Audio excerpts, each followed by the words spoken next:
get started, could you please let me know in the chat what grade are most of you in? Are you in 12th? Are you in 10th? Are you in 11th? So just give me an idea of that before we get started. I want today's session to be very interactive, so please do feel free to ask as many questions as you like or anything that strikes you. 11th, 12th. Okay, fabulous. So you're in exactly the right age where you want to be thinking about which university is best for you and how to go about making that selection. So today we're going to break down into really easy steps for you to make that college list for yourself. And hopefully you have a really clear idea of what education system best suits you at the end of this session. So how we're going to go about this is firstly, we're going to talk about why and whether you should be pursuing study abroad at all. And then we're going to be looking at the different educational systems. A lot of the times we just focus on the US and UK when looking at studying abroad because we assume that these are the two biggest competitors in the game at the moment, which in some capacities is true. However, we also do want to look at a few other options based on the kind of educational systems that these countries provide, because it is not by any way a uniform categorization. So we'll be looking at the US, we'll be looking at the UK in general with special focus on Scotland as well. We'll be looking at Canada and a few other countries of interest. And then I'll be taking you through 7 main factors that I think can help you narrow down this huge pool of universities to the ones that are best suited to you. So firstly, whether and why you should study abroad at all. So a lot of the times people ask me why they should consider studying abroad when there's such great options in India, or vice versa. They say there's nothing in India and that they should just go abroad, which I think both arguments are faulty in a certain capacity. As I just mentioned, each country has a unique educational system which benefits different types of people. And India is absolutely one of them as well. At the moment, it is a major player in the entire educational race. So we're going to be looking at India as one of the main competitors as well, but also looking at several other great options for you. And the reason that you might be interested in studying in a lot of these places begin and range from their resources, their state-of-the-art faculty, and several niche majors. That's one of the biggest points that I think stands out to us in today's day and age, where more and more development is happening. So majors are really splitting up. Just a field like computer science, for instance, is becoming more and more nuanced by the day. However, here we may not be able to keep up with the pace of it. So we're going to break down some of those factors and help you look at them. And once again, if you have any questions at any point, feel free to drop them in the Q&A tab or in the chat, and I'll be happy to address them. But we will, of course, take separate questions at the end as well.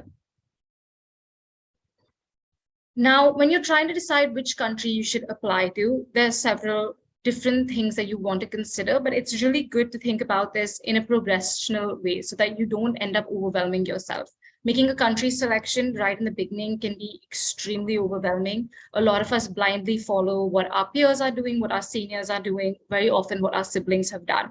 But that's not necessarily the case. So for instance, one of the first things you want to think about is what are the courses and careers that actually interest you, right? A lot of the times people go abroad to study law with the intention of coming back to India to pursue it further, which does not make any sense because you need to study law primarily in the country that you're going to practice it. So different things like this make up your deciding factors, but very often they're overlooked and people just assume that a certain option is best for them even when it isn't. Then there's the kind of educational system that you could be most comfortable with. We're going to break this down into absolutely nuanced detail, but just broadly put, whether you need a flexible system or you need a very rigid subject-centric system. So things like this will also help you understand which university you should be going to in which country. Then there are, of course, personal preferences and factors, things like language, things like cuisine, things that seem pretty, I would say, they wouldn't seem like priorities to you when you're making this decision, but they can go on to be hugely deterring factors if you are not comfortable with certain elements in the university that you've picked. All right, so very often when we do finally make this school, your university list is going to consist of at least I would say 2 to 3 countries, but it might just be one as well. But helping you figure out which those countries should be is what we're here for. So let's get started. So the first, of course, is the US. Now, I'm going to break down how the US education system works and whether that's the correct fit for you in the first place. So most universities in the US will basically consist of 3 schools. That would be the School of Arts and Sciences, which is actually the School of Liberal Arts, the School of Business, and the School of Engineering.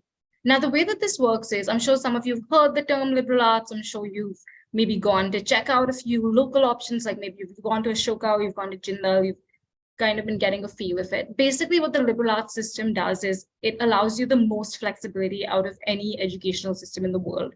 So that means that within 4 years, for the first 1.5 years, you basically get to play around with your different interests, take subjects that interest you, take maybe niche subjects that interest you, and you only actually have to finalize your major choice halfway into your second year, even at the end of your second year. So this is a great option for somebody who has a multiple of interests or somebody who just doesn't really know 100% what they want to do at this age. Because at the age of 16 or 17, it's still really hard to make lifelong decisions. So a school of art, like a liberal arts school, will basically allow you that flexibility to change your mind, to explore options you've never explored before, because there's a huge difference, say, in hearing about psychology in high school and actually studying psychology at a college level, right? So even getting to know these subjects for the first time or getting to know them in this depth, you do have that flexibility here. Then the second school tends to be the School of Business. This is much more straightforward. You pretty much get in for a business degree, and that's what you pursue over the 4 years that you're there. Now, very often people from the School of Business will transfer over to the School of Arts and Sciences because they're like, you know what, I thought this was the right choice for me, but it's not. Or somebody in the Arts and Sciences school will switch over to business. So that flexibility also exists inter-school within the university, but it may not always be possible due to cap-offs. So for instance, a place like the University of Pennsylvania, where the business school, of course, Wharton, is so highly competitive, you would not be able to transfer easily from the liberal arts school into Wharton. But it is something that technically can be done. So you do have this level of flexibility and freedom. And finally, there is the School of Engineering, which of course is by far the most rigid, because to finish an engineering degree, you do have to follow a certain course structure. But even that being said, you only have to commit to the kind of engineering you want to do after your first year. So it's not like you have to go in only for computer engineering or only for mechanical engineering. Even there, you get that flexibility to play around. So the US really offers a good system for somebody who likes to have variety in their education, somebody who's looking at several different options at once. So it's not really for somebody who knows exactly what they want to do. I mean, there's nothing stopping you from showing up there and doing just one thing, but it does provide you with this way of looking at several different options at once. The application breakdown, I've put it up here briefly for us to talk about it so that you can best understand what you'd even need to be gearing up to a US application. The way I think about it is you really want to think of it as the umbrella application, right? This is the one that if you're doing the US one, you're pretty much covered for every other country. So not only do your academics obviously make up the bulk of your application, that's about 50% weightage is given to your academics. Your extracurriculars here also play a really big role. So you are going to want to pursue at least 10 different very prominent extracurriculars for you to put onto your application, because they are very interested in having a whole-rounded individual. So instead of simply putting co-curriculars that only complement your academic choices, they're very interested in seeing social work, sports, dance, art, theater, things like that, that basically show that you are somebody with varied interests and varied talents. And finally, of course, there are standardized tests that come into play, which would be your SAT or your ACT, both of which are equivalent, actually, contrary to popular belief. So that is how the US would be looking if you are interested in applying there. Very briefly, that's kind of a cheat sheet of what education in the US looks like. It is, of course, 4 years compared to some other countries that are 3 years. It is the most flexible and also the most student-centric because it is the most customizable approach to education in the entire world. It is also the most expensive as of now, ranging between 2 crore to 3.5 crore as of last year for your entire education. Placements have been good. And yes, we have a question. Just let me do that. Is the US good for computer science? Of course, the US is very good for computer science. It has some of the leading universities in the world with MIT and Stanford, etc. But that doesn't mean that there aren't other good options for computer science in the rest of the world. But really, that would depend on what your specific interests within the subject actually are and what you plan and hope to get out of your education. Moving on, let's look at the UK, which is Britain, Scotland, and Wales. Breaking it down to the same application that we just spoke about. Before I move on to that, let me just very briefly say the UK, you want to think of as the polar opposite to the US, right? So whereas the US was super flexible, you study as much as you want, and you check out all your interests and all your various fields of talents, etc. The UK is very much one mindset. So if you go in, say, for computer science, you're only going to be studying computer science for the 3 years that you're there. It does not give you that flexibility at all. In fact, if you have gotten into a university and you want to change your major, you actually have to drop out and reapply.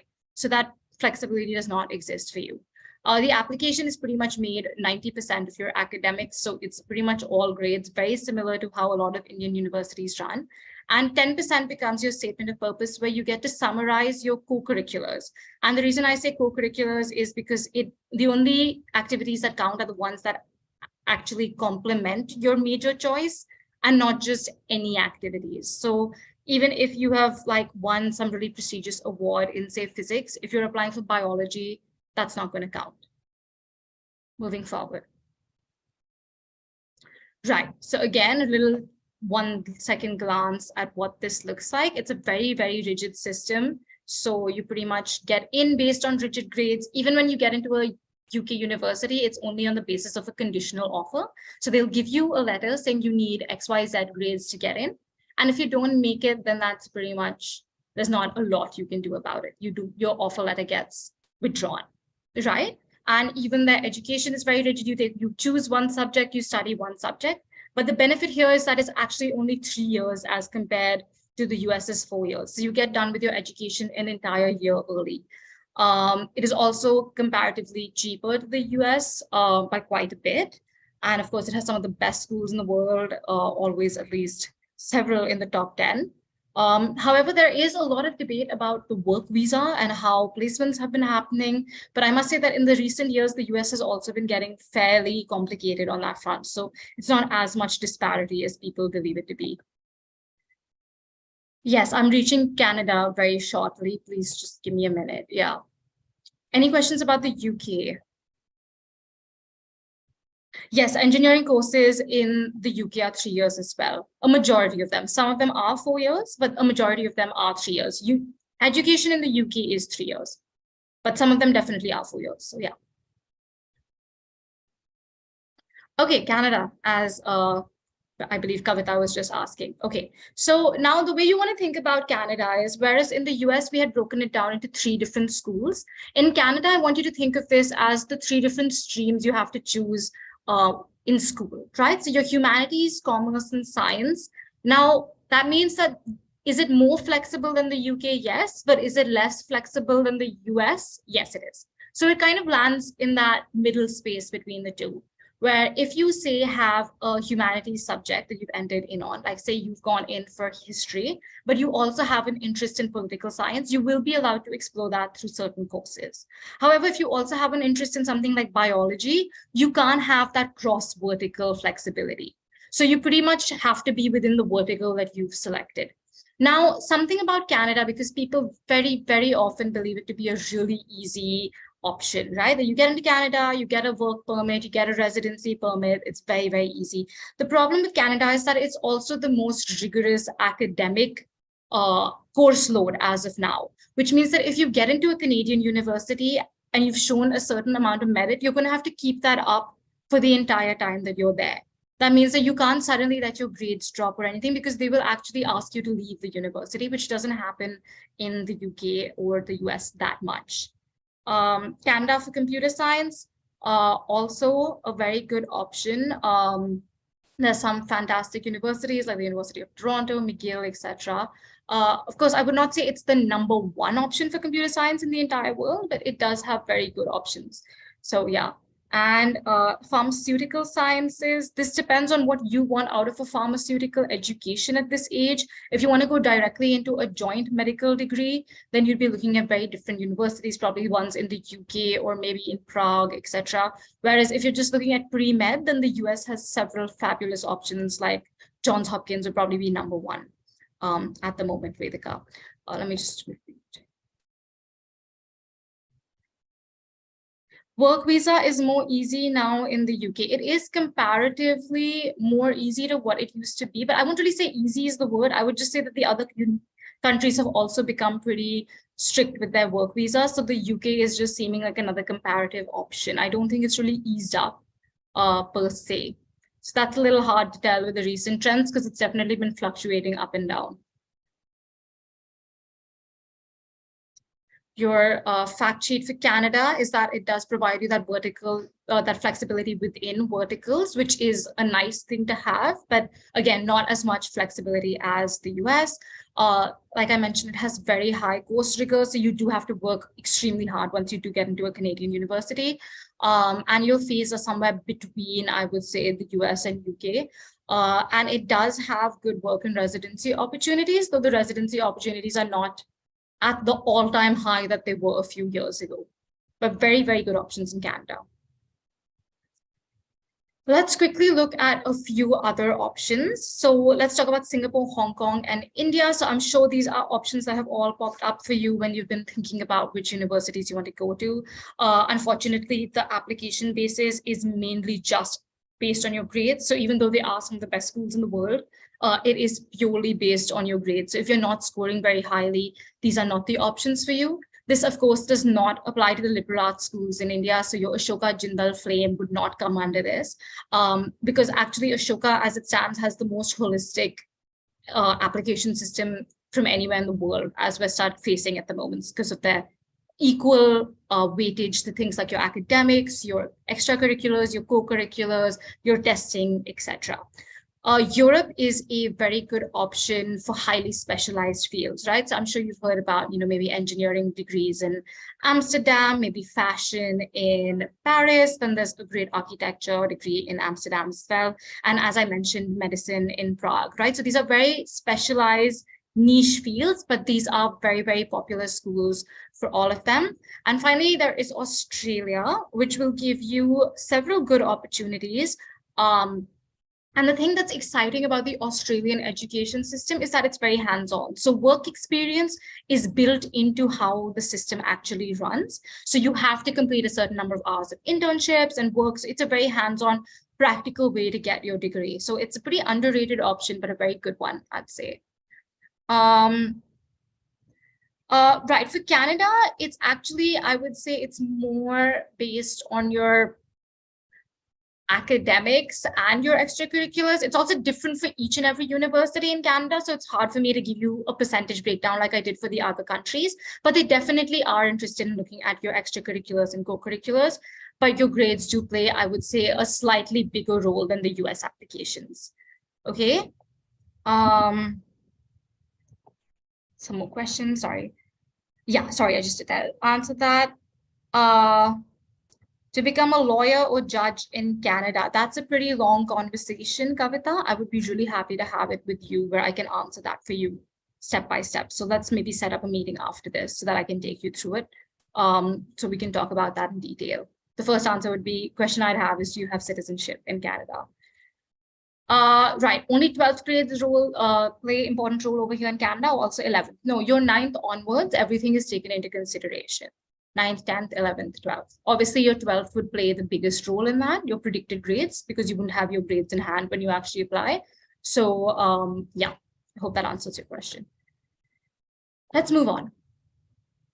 Okay, so have we all kind of understood a basic bare bones understanding of the different educational systems, what they're comprised of, and what might be a good suit for us, right? So now I want us to look at 7 other seemingly not that important factors that actually should really influence your decision about where you want to go to college once you've selected your countries. So hopefully over the part of the presentation that we've already covered, you've been able to get some idea of which kind of universities to be applying to in which countries. And now let's narrow that down even further by looking at 7 factors that I think are super important. The college's personality. Now, when I talk about colleges having personality, a lot of the times people laugh and they say that, universities aren't people, they don't have their own personalities, but I don't think that that's true at all. And I'm sure those of you who've started doing research already are seeing that. Every university has its own set of traits, its own set of quirks that may or may not speak to you, right? So you want to think of it as when you get to know someone, would you want to be their friend or not? That's how you want to think about a university that you might want to apply to. Because say you are somebody that is very into the arts, right? You love painting, you love drawing, you love singing, you love dance, but the university has a completely sports-based community. So then maybe if you are somebody who has interests that oppose that, you might feel like your own interests are getting neglected. And something like that can become pretty polarizing when you don't find your own interests repped by the place that you want to study at. To give you an example, a university that I suggest to a lot of my students is Sarah Lawrence in New York, simply because I feel like the personality of the college is extremely friendly, it's very warm, it's very amongst creative thinkers, right? People who are hugely into creative writing or who are very, very prone to more of the art side. And I feel like that is its specific personality that attracts people, because you want to also make sure that you're going to be happy in the university that you select, right? Another great option that I think goes under the radar a lot is a university like Skidmore, right? Because it is more, I would say it's cut off from any main city. So a lot of people don't actually look at it, but it's got a very fun sporting environment. It's pretty intellectual in its handling of academics. So these kind of things usually want to take into account when thinking about where you would fit in best. Sorry, question here.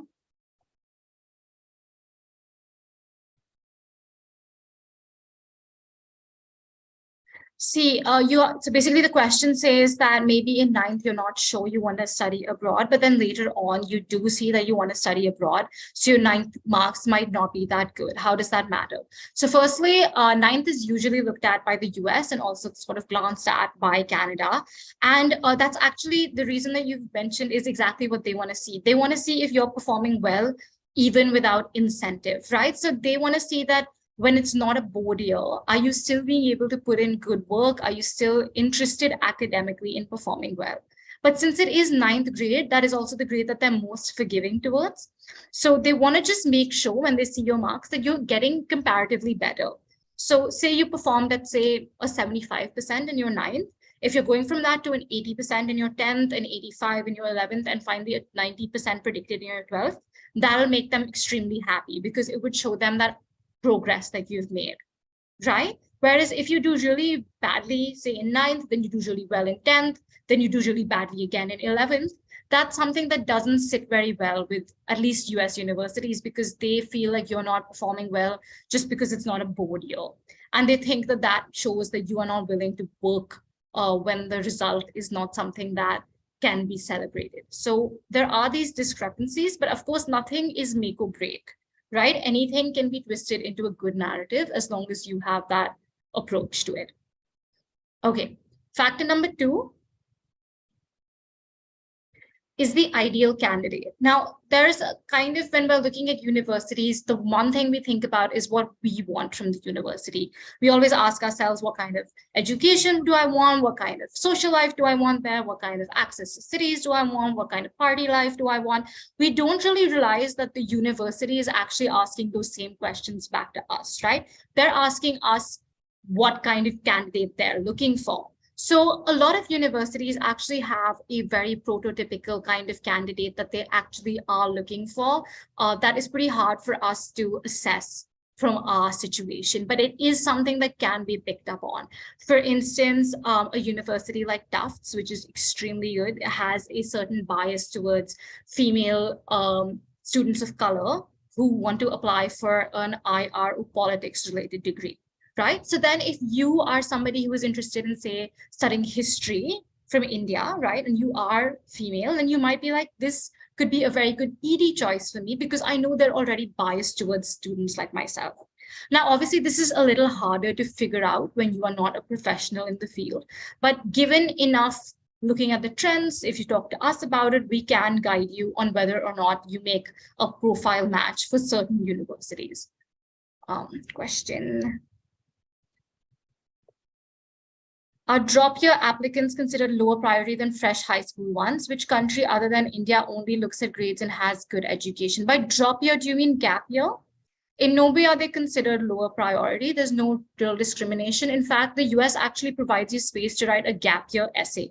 So it's something extremely common, and it's something that's actually people want to see what you've done in that gap year, right? So a lot of the times people feel afraid because they've taken that time off, but the only reason you should possibly feel afraid is if you've done nothing with that time, right? So you've had a health related problem or you wanted to work on a project. These are all things that are recognized and actually respected by institutions.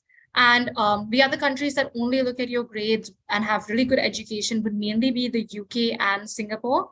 They both have absolutely fantastic places for you to study, and they will only be looking at your grades. So if you are lagging behind in the extracurricular and co-curricular place, this would be the thing to look at. But UK, of course, still needs those co-curriculars. So that is something that even actually if you're in the 12th and you want to get started on that right now, there are still ways to pull that off. Number 3, testing requirements. Now, a lot of us don't actually want to give entrance exams for very obvious reasons. And a lot of us are also very, very against even giving the SAT or the ACT, or we've given one of them and we don't know whether to submit the score, etc., etc.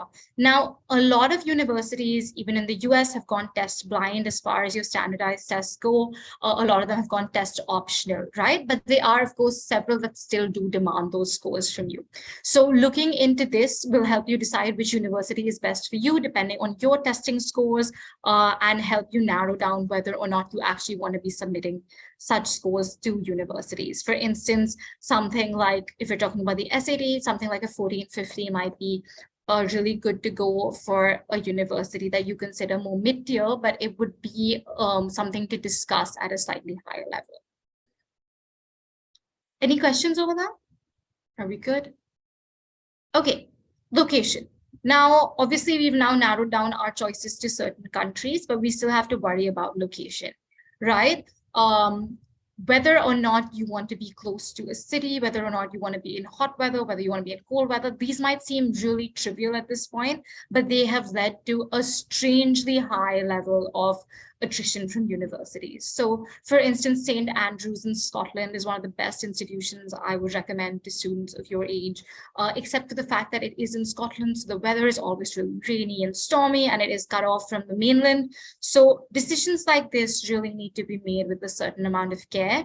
And for this, I would say really just follow your intuition, because you want to think about just where you'll be happy, right? Obviously, if it's your dream university and you're not too happy with the location, that's something worth compromising on, but whether it's worth compromising on in the larger scope of things or not.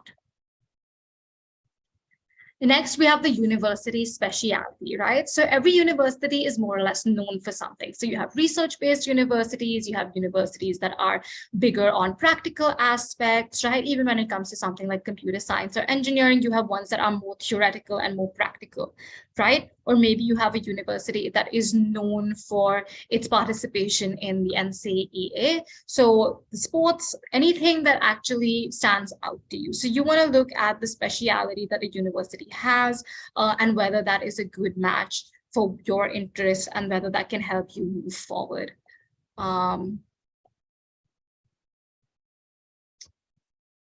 Okay, I don't think that's a complete question. I'm a little confused. Can you just type that out properly? Next, we have the size. Now, the university, school, and class sizes all have a huge impact on your learning, right? So whether or not you want to go to a university that has maybe 2,000 students, or whether you want to go to one that has 20,000 students, is going to affect more than just your individual experience. So the way that community works there, the way that clubs work, the way that your academic experience will feel are all hugely influenced by this. It'll also dictate how big or small the class is and what the student to faculty ratio is. So if you're somebody that feels like you need to be in a class that has only 20 people, then you would want to look at smaller size universities, whereas maybe you flourish in a class where there's over 100 students and you can learn a lot from each other. So looking at the size really does help you understand whether or not you'd fit into that environment. A lot of people, especially people who do feel a little more shy speaking up or struggle a little bit, do prefer smaller universities so that they're not simply just drowned out by the overall mass of the college. Yeah, some questions here. Does size affect placement?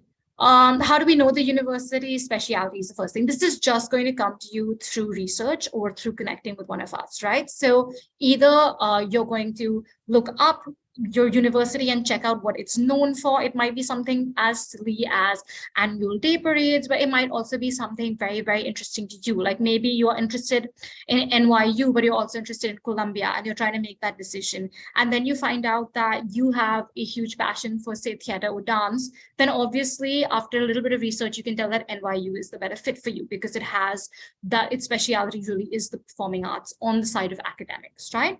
So that's something that will come to you through either talking to us or simply through doing more research from your side. And reading student reviews is a really good way of going about it without letting them influence you too much, I would say.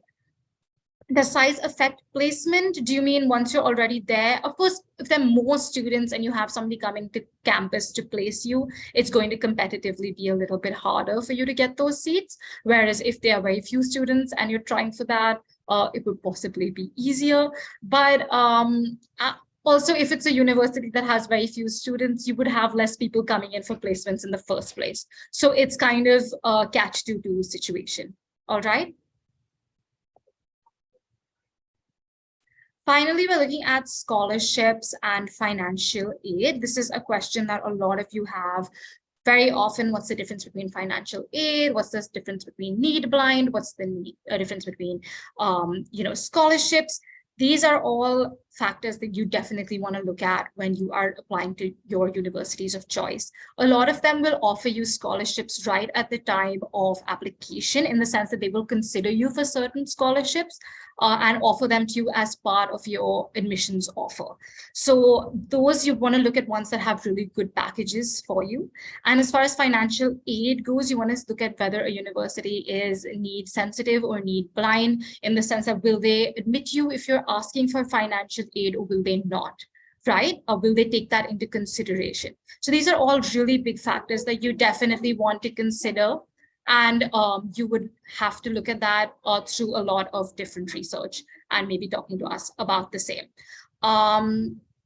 So yeah, those are the 7 factors that I do take into consideration while making a college list for my students. And I would be really happy to help any of you specifically work on yours. I remember there was a question about working on law in Canada. So if you want to reach out to me, that's my email address on the screen, viha@educis.com. I would be really happy to sit with you on a consultation. Let's just take any questions there are now.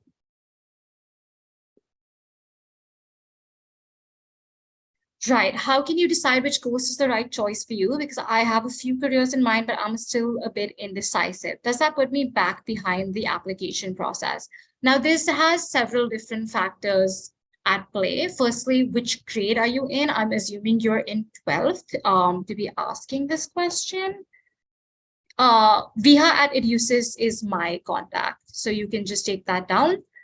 In case you want my phone number, I can just put that down in the chat, right? But coming back to the question, how can you decide the right course for you? That is something that, very honestly, I do believe you should take professional help with, because it is a very finessed and long drawn process. I, for instance, had 5 different course options when I went into the university, and I actually changed my major a few times because it can be very overwhelming and very confusing without any guidance. So I think just being able to have somebody discuss your aptitude with you, help you understand different career paths, and best see your own abilities and profit-making abilities can best help you understand where you should actually put your time and energy.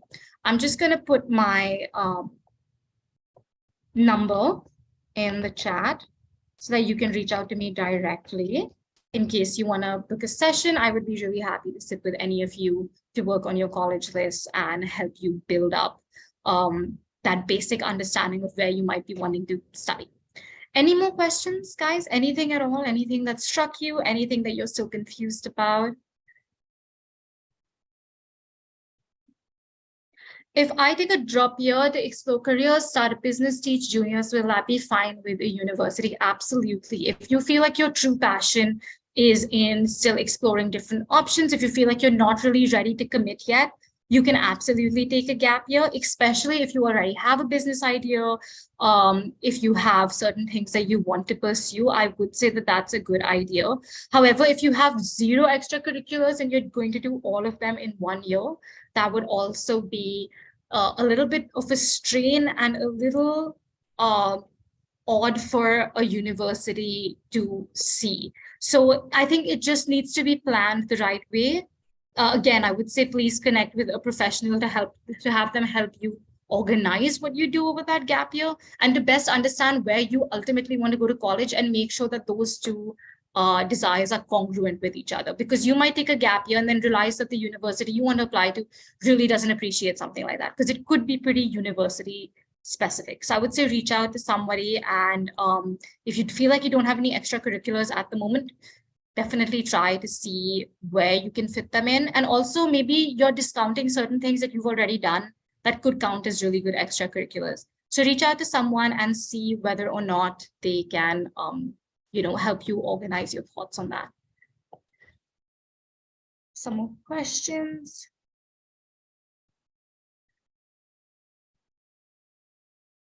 Ma'am, I am citizen of this country. That is important to get a job in abroad. Do you mean that you're a citizen of the country that you want to get a job in? Because that definitely obviously helps you a lot, right? It would obviously really be a huge benefit because they already do see you as one of their own. So in case this is still about Canada, having Canadian citizenship really does help you get a job there. So yeah. Yeah, great. Thank you so much for praising the session. Please don't hesitate to reach out. Just drop me a message even right after this in case anybody is interested. I'll be really happy to sit with any of you. I'm just once again going to put my number in the chat so that you can reach out to me for the same. Any more questions? Charmesh, I just put my message in the chat. Can you see it?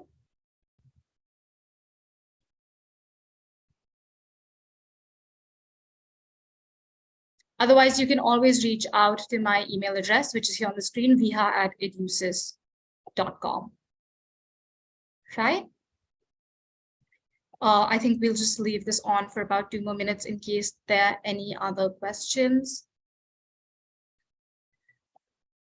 I really hope you all got a little bit of clarity from this session and you are now able to start work on your applications. And also, in case you are in 10th or 11th, it's really not too early to start.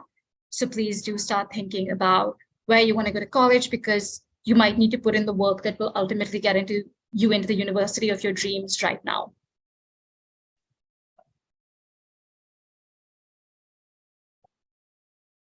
My son is in grade 12 and is very firm on his decision of pursuing entrepreneurship in his undergrad, but as he has a creative mind, I wanted him to go for a psychiatric test, but he doesn't want to.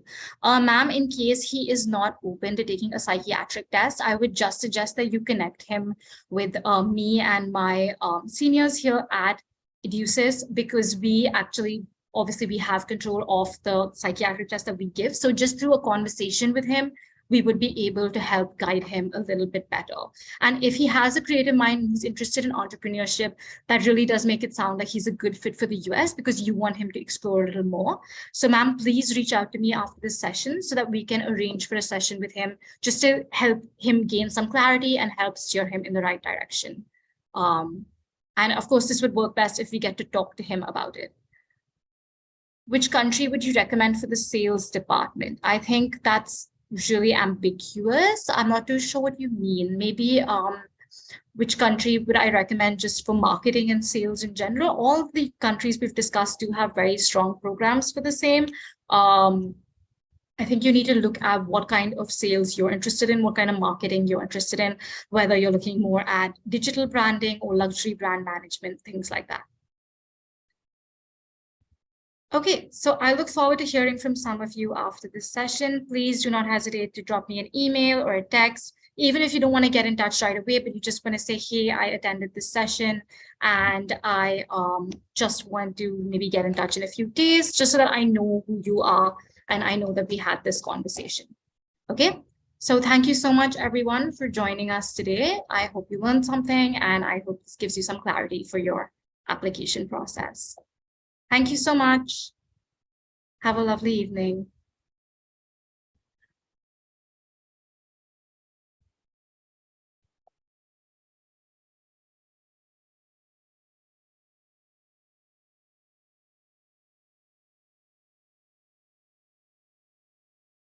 Kavita, I really think you should just drop me a message after this and I'll explain Canada to you in detail. Okay? So that I can understand your profile and I can best guide you through it. Sure. Thank you. Thank you, everyone.